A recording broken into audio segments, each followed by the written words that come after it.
Selamat pagi Bapak sekalian yang terkasih di dalam Tuhan Yesus Kristus. Mari kita bersama-sama mengawali kebaktian pada pagi hari ini. Dan hari ini merupakan minggu Advent yang pertama, di mana kita bersama-sama sudah memasuki masa Natal yang pertama. Sebelum kebaktian kita mulai, baiklah akan saya bacakan beberapa warta jemaat sebagai berikut. Yang pertama, ulang tahun warga jemaat. Yang pertama, Saudara Misael Adenis Pratito, tanggal 29 kelompok 3. Bapak Slamet Sastro Sumarto, tanggal 1. Saudara Daniel Raditya Doni Erianto, tanggal 2 kelompok 5. Bapak Indra Surana, tanggal 2 kelompok 5. Anak kita Bintang Pradana Krisnia Widi, tanggal 2 Banyu Biru, dan Ananda Inara Ayudya Kristi, tanggal 3 Banyu Biru. Yang kedua, rapat plenum majelis bulan November, besok Senin tanggal 30 November tahun 2025 bertempat di gedung gereja kita di sini, dimulai pukul 18. Kepada Bapak Ibu yang ingin menyampaikan saran, usul, masukan, atau apapun mengenai kemajelisan, silahkan disampaikan kepada majelis langsung atau majelis kelompok. Yang ketiga, selagi bahwa pada kebaktian Minggu tanggal 29 akan dimulai masa Advent pertama tahun 2020 ini. Masa Advent dan tahun 2020 akan berakhir pada tanggal 10 Januari pada Minggu Advent ke-7. Kemudian yang terakhir, pelayanan perjamuan kudus reguler. Besok tanggal 6 akan dilaksanakan pelayanan perjamuan kudus reguler di gereja kita di sini, di Ambarawa, dan di Banyu Biru tanggal 13 Desember. Demikian Bapak jemaat yang terkait dalam Tuhan Yesus Kristus, warta jemaat pada pagi hari ini, pada minggu ini tanggal 29 November tahun 2020. Mari bersama-sama kita akan bangkit diri untuk bersama-sama memuliakan nama Tuhan dengan menyanyikan kidung jemaat nomor 76 bait yang pertama.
Jemaat kekasih Tuhan Yesus Kristus, mari kita awali ibadah Advent pertama ini dengan pengakuan kita yang demikian.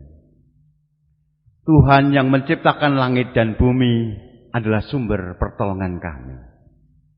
kasih karunia dan damai sejahtera dari Allah Bapa kita dan Tuhan Yesus Kristus ada pada saudara sekalian. Amin.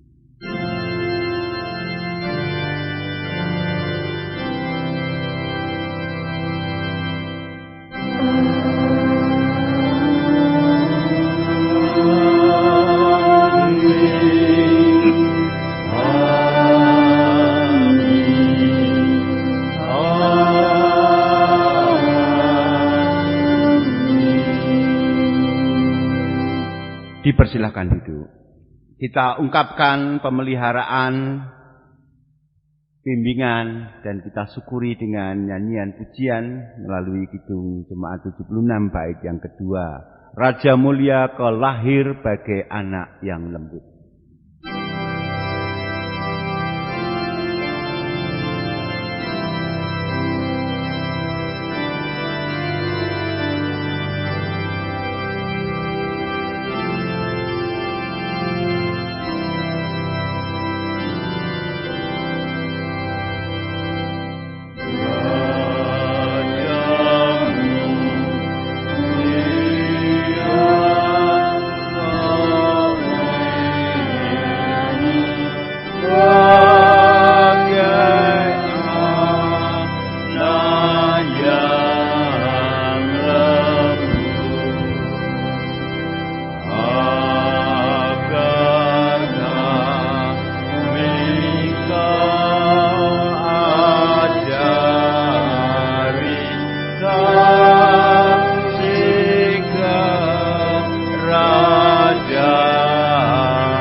Mari kita bersama-sama menerima hukum kasih yang disebabkan kepada Tuhan Yesus Kristus kepada para murid-Nya.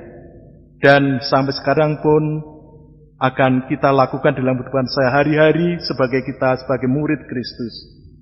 Hukum kasih akan saya bacakan dari kitab Injil Lukas pasal yang ke-10 ayat 27. Demikian firman Tuhan. Kasihilah Tuhan Allahmu dengan segenap hatimu, dan dengan segenap jiwamu, dan dengan segenap kekuatanmu, dan dengan segenap akal budimu, dan kasihilah sesamamu manusia. Kita harus mengakui, Bapak sekalian, bahwa kita tidak akan bisa melakukan firman Tuhan ini di dalam setiap kehidupan kami, tapi kita harus percaya bahwa Tuhan Yesus akan menyempurnakannya, akan melengkapinya, sehingga kita menjadi manusia yang baru, yang berkenan kepada Allah. Mari kita bersama-sama, kita akan mengakui segala dosa kita akan bersama-sama memuji nama Tuhan, dengan menyanyikan Kidung Jemaat nomor 28, bait yang pertama.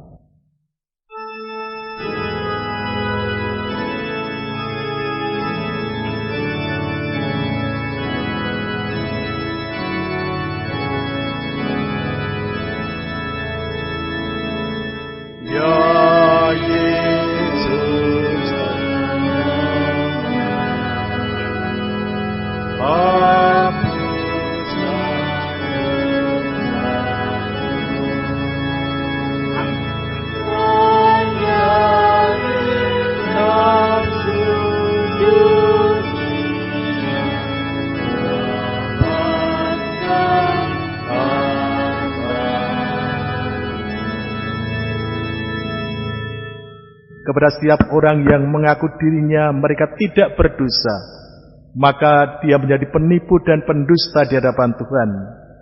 Tapi kepada setiap orang yang mengakui dosanya, maka Allah adalah setia dan adil, dan akan mengampuni segala dosa-dosa kita. Maka terimalah berita pengampunan dosa atau berita anugerah yang akan saya bacakan dari kitab Nabi Yesaya. Kitab Nabi Yesaya pasal yang ke-64, bait ayat yang pertama sampai ayat yang ke-9. Yesaya pasal 64 ya, ayat yang pertama sampai ayat yang 9, demikian firman Tuhan. Sekiranya engkau mengoyakkan langit dan engkau turun, sehingga gunung-gunung goyang di hadapanmu. Seperti api membuat ranggas menyala-nyala, dan seperti api membuat air mendidih, untuk membuat namamu dikenal oleh lawan-lawanmu, sehingga bangsa-bangsa gemetar di hadapanmu. Karena engkau melakukan kedahsyatan yang tidak kami harapkan, seperti tidak pernah didengar orang sejak dahulu kala. Tidak ada telinga yang mendengar, dan tidak ada mata yang melihat seorang Allah yang bertindak bagi orang yang menanti-nantikan Dia. Hanya engkau yang berbuat demikian. Engkau mengosongkan mereka yang melakukan yang benar, dan yang mengingat jalan yang kau tunjukkan. Sesungguhnya engkau ini murka, sebab kami berdosa. Terhadap engkau kami memberontak sejak dahulu kala. Demikianlah kami sekalian seperti seorang najis, dan segala kesalehan kami seperti kain kotor. Kami sekalian menjadi layu seperti daun, dan kami lenyap oleh kejahatan kami. Seperti daun dilenyapkan oleh angin. Tidak ada yang memanggil namamu, atau yang bangkit untuk berpegang kepadamu. Sebab engkau menyembunyikan wajahmu terhadap kami, dan menyerahkan kami ke dalam kekuasaan dosa kami. Tetapi sekarang ya Tuhan, engkaulah Bapa kami. Kamilah tanah liat dan engkaulah yang membentuk kami. Dan kami sekalian adalah buatan tanganmu. Ya Tuhan, janganlah murka amat sangat, dan janganlah mengingat-ingat dosa untuk seterusnya. Sesungguhnya, pandanglah kiranya kami sekalian adalah umat-Mu. Kita juga akan diberikan petunjuk untuk hidup yang baru kita, yang akan kami bacakan dari Perjanjian Baru, dari kitab 1 Korintus. Kitab 1 Korintus pasal 1 ayat 3 sampai ayat yang ke-9. Demikian firman Tuhan.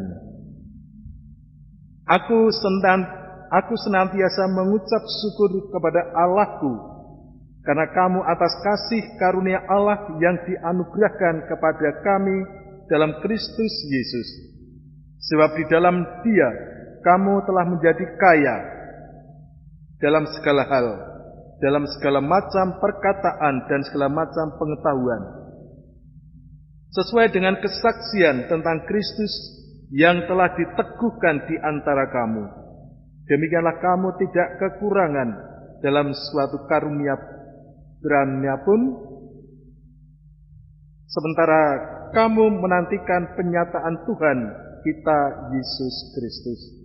Ia juga akan meneguhkan kamu sampai kepada kesudahannya, sehingga kamu tidak bercacat pada hari Tuhan kita Yesus Kristus. Allah yang mengambil kamu kepada persekutuan dengan anaknya Yesus Kristus, Tuhan kita adalah setia. Demikian berita anugerah dan bentuk hidup baru. Berbagilah kepada kita yang mau menerimanya dan melakukannya di dalam kehidupan kita sehari-hari. Bapak sekalian, mari kita terima berita anugerah dan bentuk baru ini. Dengan kita akan menyanyikan Kidung Jemaat nomor 84, bait yang pertama sambil berdiri.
Saudara yang terkasih dalam Tuhan Yesus Kristus, tiba saatnya kita diberikan kesempatan untuk mempersembahkan persembahan kita, karena Tuhan telah memberikan berkat yang begitu besar kepada kita, untuk kita persembahkan kembali meskipun hanya sebagian kecil saja yang kita persembahkan kepada Tuhan. Malah juga kita akan bersama-sama mengingat akan firman Tuhan yang akan kita baca dari kitab Mazmur pasal yang ke-80. Kitab Mazmur yang ke-80 ayat 17 sampai 19.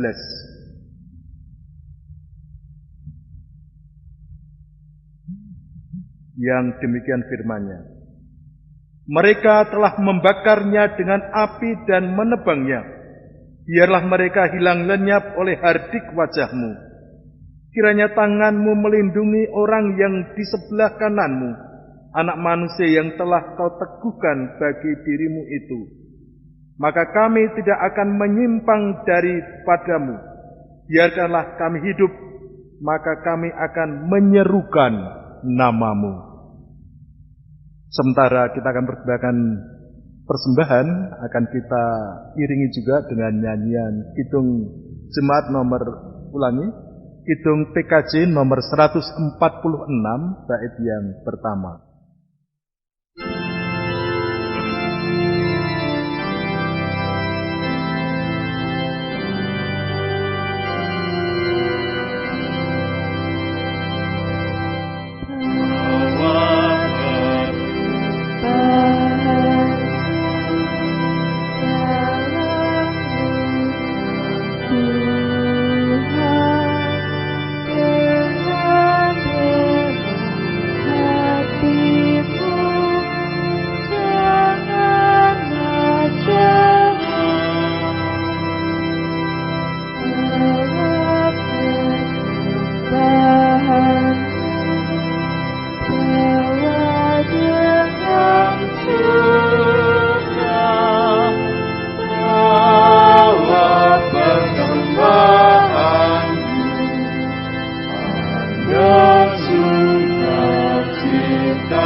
Mari kita bangkit diri untuk mempersembahkan persembahan ini di dalam doa.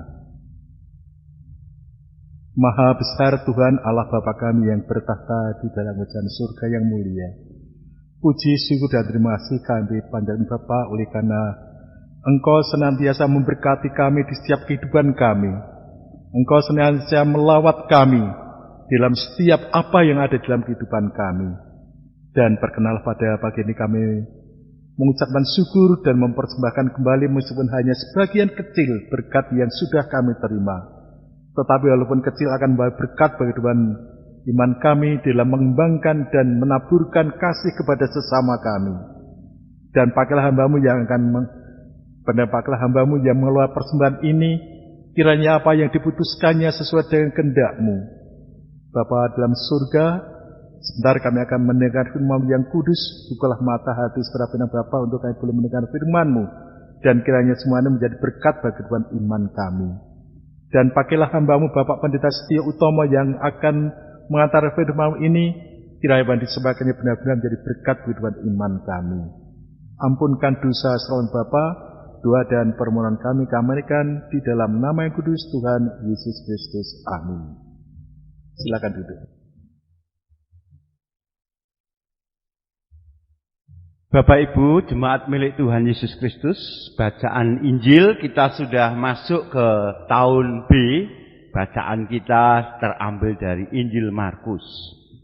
Kita membaca di Advent pertama ini dari Markus 13 ayat 24 sampai dengan 37. Markus pasal 13 ayat 24 sampai dengan 37. Tetapi pada masa itu, sesudah siksaan itu, matahari akan menjadi gelap dan bulan tidak bercahaya, dan bintang-bintang akan berjatuhan dari langit, dan kuasa-kuasa langit akan goncang. Pada waktu itu orang akan melihat Anak Manusia datang dalam awan-awan dengan segala kekuasaan dan kemuliaannya. Dan pada waktu itu pun Ia akan menyuruh keluar malaikat-malaikatnya dan akan mengumpulkan orang-orang pilihannya dari keempat penjuru bumi, dari ujung bumi sampai ke ujung langit. Tariklah pelajaran dari perumpamaan tentang pohon ara. Apabila ranting-rantingnya melembut dan mulai bertunas, kamu tahu bahwa musim panas sudah dekat. Demikian juga jika kamu lihat hal-hal itu terjadi, ketahuilah bahwa waktunya sudah dekat, sudah di ambang pintu. Aku berkata kepadamu, sesungguhnya angkatan ini tidak akan berlalu sebelum semuanya itu terjadi. Langit dan bumi akan berlalu, tetapi perkataanku tidak akan berlalu. Tetapi tentang hari atau saat itu tidak seorang pun yang tahu.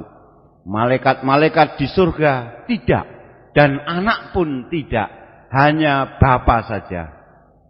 Hati-hatilah dan berjaga-jagalah, sebab kamu tidak tahu bila manakah waktunya tiba. Dan halnya sama seperti seorang yang bepergian, yang meninggalkan rumahnya dan menyerahkan tanggung jawab kepada hamba-hambanya, masing-masing dengan tugasnya, dan memerintahkan penunggu pintu supaya berjaga-jaga.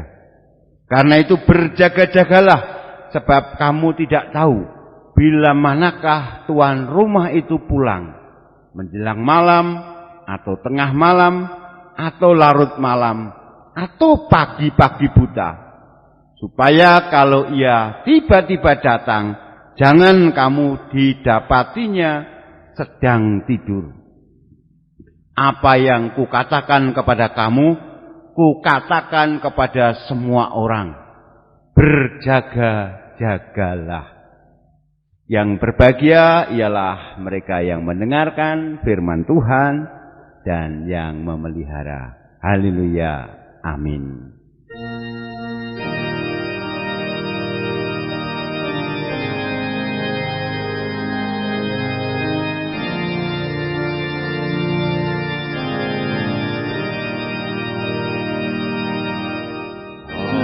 Haleluya, haleluya, haleluya, haleluya.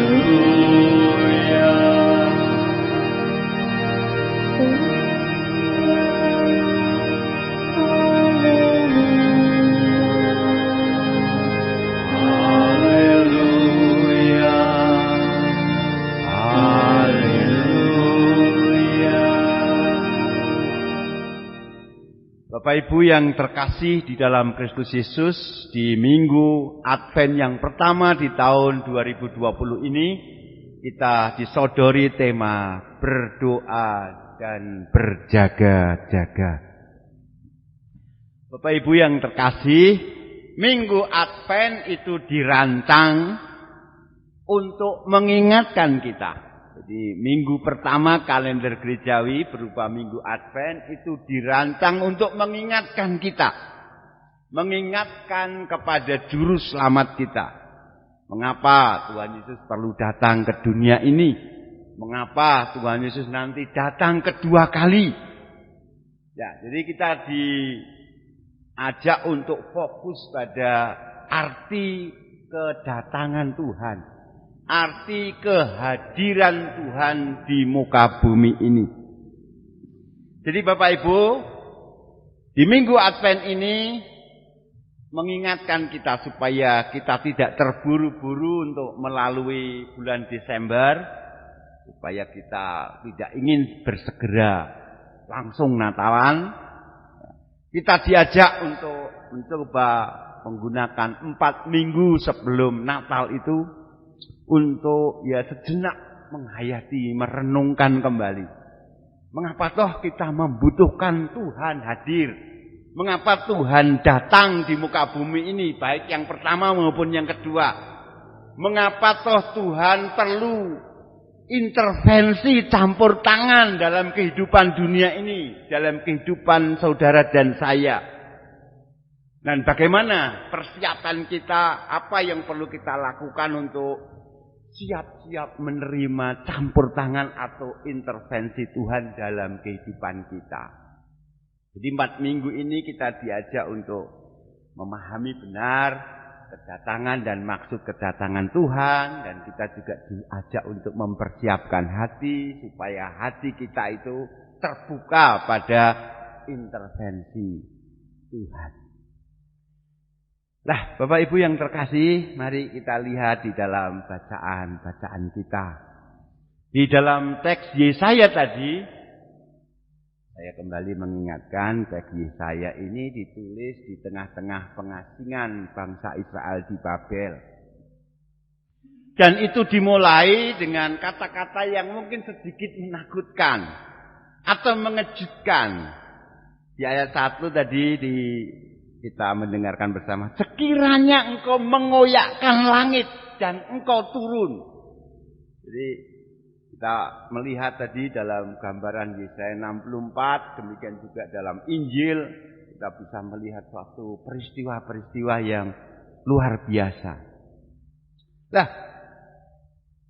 ayat 1 tadi menjadi pengantar kepada kesadaran bangsa Israel. Karena apa? Nanti ketika Allah hadir, Allah campur tangan dalam kehidupan orang Israel yang ada di pembuangan, orang Israel akan dibawa kembali ke tanah perjanjian. Dan orang Israel akan melihat betapa hancur leburnya, betapa berantakannya kota Yerusalem, betapa rusaknya kota yang telah ditinggalkannya. Karena itu sampai sekarang kita melihat tembok ratapan itu menjadi tempat di mana orang-orang Israel mengaku menangisi kehancuran bait suci dan kota Yerusalem. Jadi nanti kalau mereka akan pulang dari Babel, mereka akan melihat kehancuran di sekitar mereka, kehancuran kota suci mereka. Dan mereka akan disadarkan bahwasanya sebenarnya kehancuran itu penyebabnya adalah mereka sendiri. Perilaku mereka sendiri, baik sebagai individu maupun sebagai bangsa. Jadi mereka akan tahu, oh ini semua reruntuhan ini, kehancuran ini, kerusakan ini karena mereka, baik sebagai individu maupun sebagai bangsa. Mereka lah penyebab kehancuran negeri mereka. Karena itu mereka akan menyesali kehidupan, cara hidup mereka. Mereka kemudian akan diingatkan hal-hal baik yang telah Tuhan lakukan di masa lalu. Mereka akan ingat bagaimana Tuhan sebenarnya sudah memimpin mereka, menyediakan semua kebutuhan mereka, memberikan kecukupan untuk hidup mereka. Hingga kalau kita baca di ayat 4, di situ ada pengakuan dari Yesaya. Tidak ada telinga yang mendengar dan tidak ada yang mata melihat. Seorang Allah yang bertindak bagi orang yang menantikan dia. Hanya Engkau yang berbuat demikian. Jadi Bapak Ibu yang terkasih, ada pengakuan dari Yesaya, hanya Allah yang akan mendengar mereka. Hanya Allah yang akan bertindak untuk mereka. Jadi kalau kita lihat dalam bacaan Yesaya ini, mereka mengingat keburukan hidup mereka yang telah mereka lakukan, yang menyebabkan mereka menjalani kehidupan yang sulit. Mereka dibuang. Mereka juga akan mengingat tidak hanya keburukan perilaku mereka, tapi juga mereka akan mengingat kebaikan yang dilakukan Tuhan. Dalam bahasa yang sering kita dengar, mereka berbalik, mereka bertobat, Mereka berduka atas apa yang telah dulu mereka lakukan. Mereka sedih, dan ini bukan sedih karena sentimental atau emosi, tapi ini kesedihan yang membawa pada langkah positif ke arah hidup yang baru. Ini kesedihan pertobatan. Jadi dari Yesaya ini diekspresikan mereka sedih karena kehidupan mereka yang jauh dari kehendak Tuhan. Jadi mereka berbalik kembali ke jalan Tuhan. Di ayat 8, Nabi Yesaya juga meminta supaya Tuhan tidak hanya mengampuni dosa-dosa dan kesalahan orang Israel, tapi juga Tuhan diminta untuk berkenan memulihkan, memperbarui mereka. Kita lihat di ayat 8, tetapi sekarang ya Tuhan, Engkaulah Bapa kami. Kamilah tanah liat dan Engkaulah yang membentuk kami. Dan kami sekalian adalah buatan tangan-Mu. Jadi penggambaran ini merupakan suatu permohonan dari tanah liat yang rusak atau dari pecah belah yang rusak bisa didaur ulang, bisa diperbarui, bisa dipulihkan. Jadi Bapak Ibu, kalau kita berkaca dari bacaan Yesaya tadi, Advent adalah masa bagi setiap orang percaya untuk melihat ke dalam, melihat diri sendiri, melihat dunia kita, melihat kondisi bangsa kita, melihat kondisi masyarakat dan keluarga kita. Untuk apa? Manakala kita melihat diri dan kehidupan bersama kita, untuk menyadari kalau kita itu sejatinya membutuhkan Tuhan. Jadi masa Advent ini merupakan waktu refleksi yang mendalam, refleksi yang serius. Bagaimana kita harus menjalani hidup kita. Cara-cara tindakan apa yang perlu kita lakukan untuk mendukung kehendak Tuhan. Jadi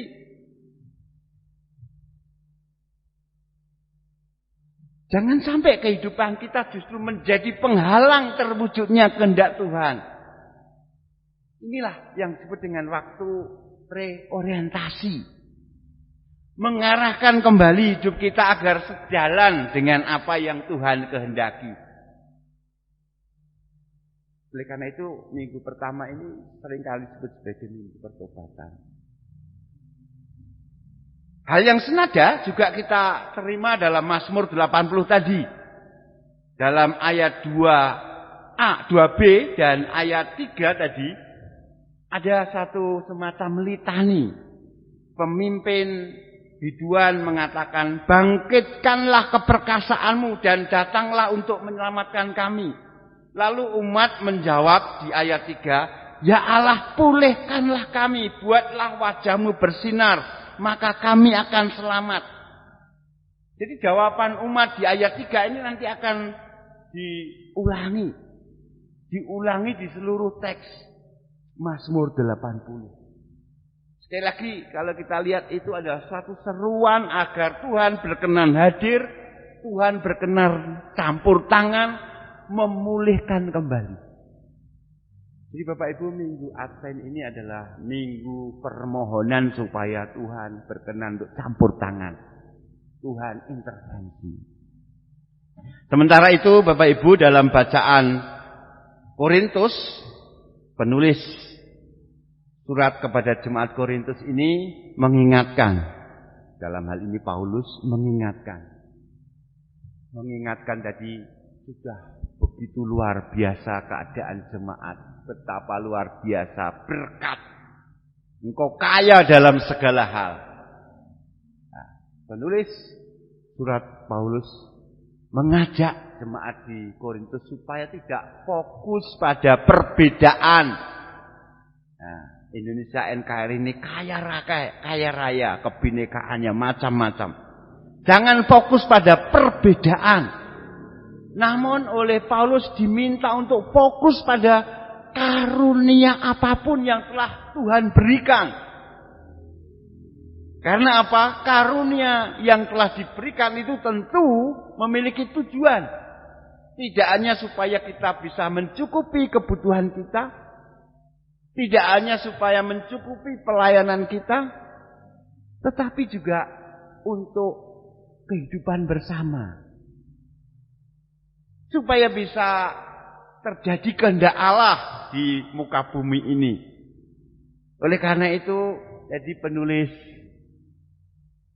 1 Korintus mengatakan, jangan khawatir tentang kekurangan kita. Sebaliknya, gunakan apa yang kita punya. Apa yang sudah diberikan. Bapak Ibu, masa Advent adalah masa untuk mensyukuri karunia pemberian Allah. Dan sekaligus memanfaatkan untuk kebaikan bersama. Bapak Ibu, kita sekarang masuk ke bacaan Injil Markus. Ini hampir sama seperti Yesaya tadi. Jika engkau hadir, engkau mengoyakkan langit dan engkau turun. Ini kalau kita salah membaca, kita hanya akan fokus pada seolah-olah penghakiman yang akan dikerjakan. Ini menjadi bacaan yang menakutkan. Oleh karena itu penggambaran film 2012 kita bisa melihat kehancuran langit, ya, bulan tidak bercahaya, bintang turun dan sebagainya. Sebenarnya bacaan Markus ini tidak mengajak pembaca supaya merasa ditakut-takuti. Tidak mengajak supaya kita khawatir, tidak. Bacaan ini justru untuk menghibur dan menguatkan pembaca. Karena apa? Tadi penekanannya adalah ketika ia datang dengan kekuasaan dan kemuliaannya, dia akan mengumpulkan orang-orang percaya. Jadi jangan fokus pada kehancuran, jangan fokus pada penderitaan, tidak. Tetapi justru fokus, Yesus datang untuk mengumpulkan kita. Dan itulah sebabnya masa Advent ini juga adalah masa penghiburan, memperkuat kita kembali.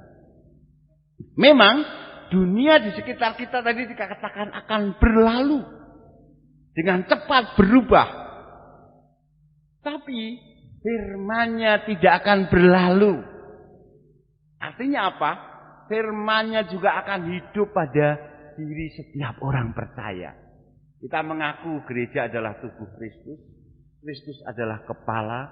Itu berarti firman kepala atau firman Kristus itu akan meresap di dalam tubuhnya.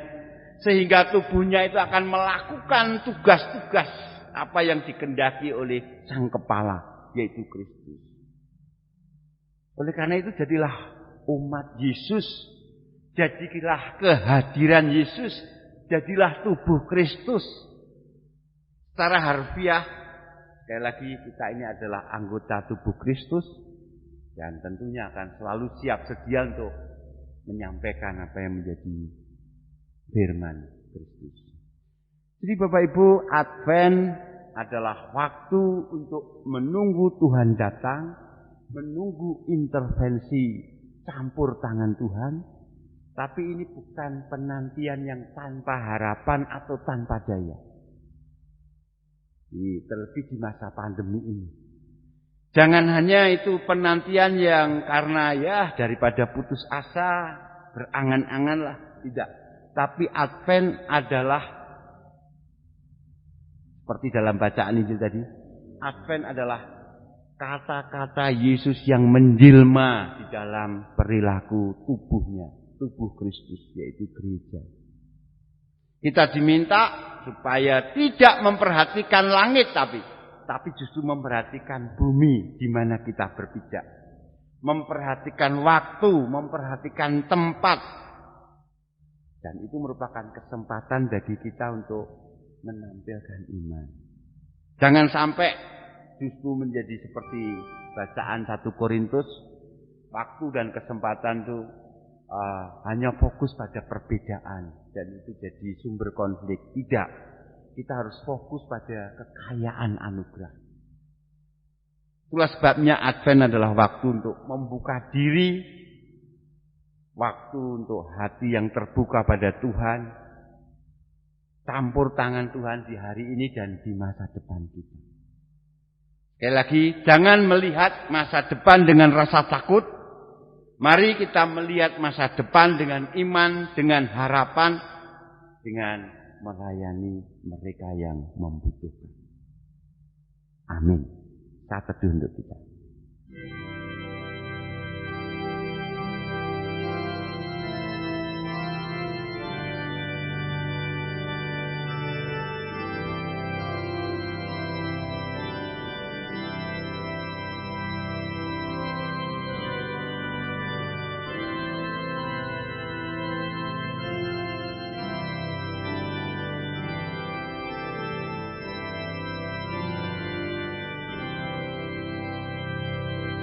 Mari kita berdoa.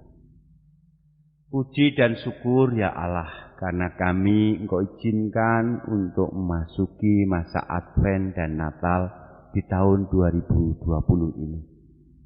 Sungguh ini merupakan satu kesempatan kepada kami untuk menghayati kembali makna kehadiran-Mu. Dan bagaimana kami harus mempersiapkan diri agar kami dengan penuh sukacita menyongsong kehadiran-Mu, mengekspresikan kehadiran-Mu di muka bumi ini, sehingga kehadiran-Mu dirasakan bagi penduduk bumi ini. Karena itu ya Tuhan, kami menyerahkan hidup dan kehidupan kami menyerahkan setiap anggota keluarga kami menyerahkan setiap orang percaya di seluruh penjuru muka bumi ini. Mereka semua adalah tubuh-Mu ya Tuhan. Beri kemampuan supaya dapat melakukan apa yang menjadi kehendak-Mu. Dapat memuliakan nama-Mu bersama-sama. Sehingga dunia melihat cinta kasih-Mu tidak berhenti bagi bumi yang saat ini sedang ada di tengah-tengah pandemi. Tuhan, sungguh kami membutuhkan hati yang Engkau serahkan. Kami membutuhkan bimbingan Roh Kudus-Mu.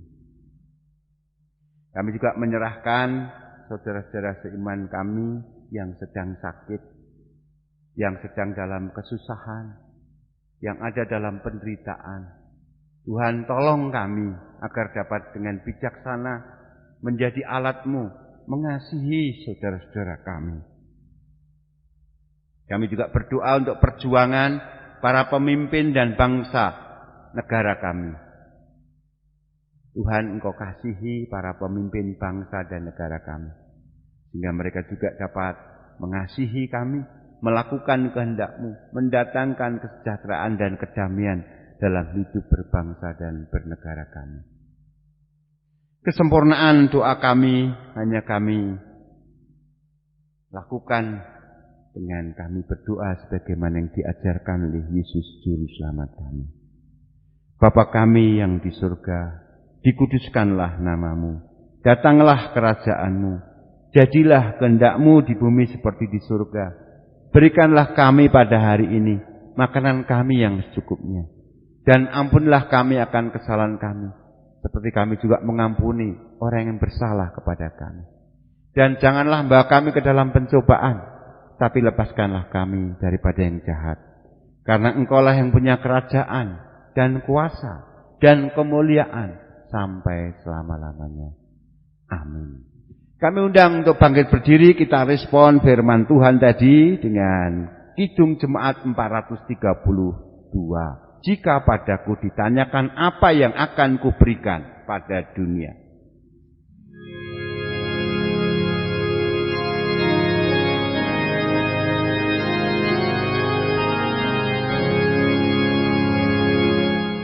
Padaku ditanyakan apa akan kuberitakan pada dunia yang penuh penderitaan. Dan ku sampaikan kabar baik pada orang-orang miskin, pembebasan bagi orang yang ditawan. Yang buta dapat penglihatan, yang tertindas dibebaskan. Sungguh kau rahmat Tuhan sudah tiba. Kerajaan Allah penuh kurnia, itu berita bagi isi dunia. Jemaat yang terkasih dalam Tuhan, marilah kita mengucapkan pengakuan iman rasuli kita dengan syahadat 12. Aku percaya kepada Allah, Bapa yang Maha Kuasa, Khalik langit dan bumi, dan kepada Yesus Kristus, anaknya yang tunggal Tuhan kita, yang dikandung daripada Roh Kudus, lahir dari anak darah Maria, yang menderita di bawah pemerintahan Pontius Pilatus, disalibkan, mati dan dikuburkan, turun ke dalam kerajaan maut. Pada hari yang ketiga, bangkit pula dari antara orang mati, naik ke surga, duduk di sebelah kanan Allah, Bapa yang Maha Kuasa, dan akan datang dari sana untuk menghakimi orang yang hidup dan mati. Aku percaya kepada Roh Kudus, gereja yang kudus dan am, persekutuan orang kudus, pengampunan dosa, kebangkitan daging, dan hidup yang kekal. Jemaat milik Kristus Yesus, mari kita song-song Advent pertama ini dengan selalu menghadirkan kehadiran Allah di bumi. Dan terimalah berkat Allah. Kasih karunia Tuhan Yesus Kristus dan kasih Allah serta persekutuan Roh Kudus menyertai saudara sekalian. Amin. Kita akhiri dengan bait yang kedua, jika padaku ditanyakan.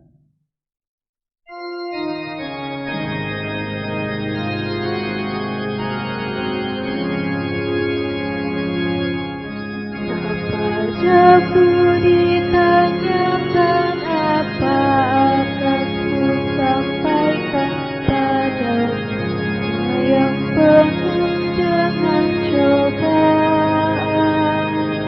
Aku bersaksi dengan kata, tapi juga dengan karya menyampaikan